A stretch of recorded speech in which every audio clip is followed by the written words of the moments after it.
7 நாள் முடிவில் ஸ்டார் திரைப்படம் எவ்வளவு கலெக்ஷன் பண்ணியிருக்கு அப்படிங்கிற விஷயம் தான் பேச போகிறோம். ஸோ ஸ்டார் திரைப்படம் வந்து 7 நாள் முடிவில் மிகப்பெரிய கலெக்ஷன் தான் கொடுத்துருக்கு. ஆனால் வந்து கடைசி 2 நாள் கலெக்ஷன் வந்து கொஞ்சம் வந்து பின்னடைந்திருக்கு அப்படின்னு தான் சொல்ல வேண்டும். ஸோ ஸ்டார் திரைப்படம் ரிலீஸ் ஆன ஃபஸ்ட் டே மட்டுமே வந்து 2 கோடிக்கு மேலே வந்து கலெக்ஷன் பண்ணுது அப்படின்னு சொல்லப்பட்டது. ஆனால் வந்து ஃபஸ்ட் டே கலெக்ஷன் வந்து கொஞ்சம் கம்மி தான். இதுக்கான காரணம் என்னென்னா ஸ்டார் திரைப்படத்துக்கு அவங்க நினைத்தபடி வந்து ஸ்க்ரீன்ஸ் வந்து ஒதுக்கவில்லை. ஏன்னா வந்து அரண்மனை 4 வந்து வெற்றிகரமாக ஓடிக்கொண்டு இருந்தது.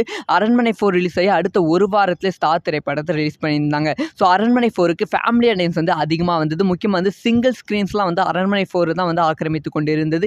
இப்போ வரைக்குமே அரண்மனை 4 தான் ஆக்கிரமித்து கொண்டு இருக்கு. ஸோ ஸ்டார் திரைப்படத்துக்கு செகண்ட் ஹாஃப் வந்து கொஞ்சம் ஒரு மாதிரி இருக்குது. கலவையான விமர்சனங்கள் பெற்றதால் வந்து சிங்கிள் ஸ்க்ரீன்ஸ் வந்து அதிகமாக வந்து ஸ்டார் திரைப்படத்தை வந்து போடவில்லை. இதனால் வந்து ஸ்டார் திரைப்படத்தோட வசூல் வந்து கொஞ்சம் வந்து குறைய ஆரம்பித்தது. முக்கியமாக வந்து மல்டி ஸ்க்ரீன்ஸை மட்டும்தான் ஸ்டார் திரைப்படம் வந்து பயங்கரமாக வந்து ஓடிக்கொண்டு இருந்தது. ஸோ இந்த ஃபஸ்ட் டே மட்டுமே வந்து 2 கோடியும், செகண்ட் டே முடிவில் வந்து 6 கோடியும், தேர்ட் டே முடிவில் வந்து 10 கோடியும், 4 நாட்கள் வந்து ஸ்டார் திரைப்படம் வந்து 15 கோடிக்கு மேலே வந்து வசூல் செய்தது. ஸோ இப்போ வரைக்கும் அதான் வந்து ஸ்டார் திரைப்படம் ரிலீஸ் ஆகி 6 நாள் வந்து ஆகிவிட்டது. ஸோ 6 நாள் வந்து 18 கோடி வந்து வசூல் செய்திருக்கு. கடைசி 2 நாள் வந்து இந்த திரைப்படத்தோட வசூல் வந்து கொஞ்சம் வந்து கம்மியாகி இருக்கு அப்படின்னு தான் சொல்லியிருக்காங்க. மேபி வந்து வர வீக்கெண்டில் வந்து மீண்டும் வந்து வசூல் அதிகரிக்க வாய்ப்புகள் இருக்குது. இதை பற்றி உங்களோட ஒப்பீனியன் என்ன?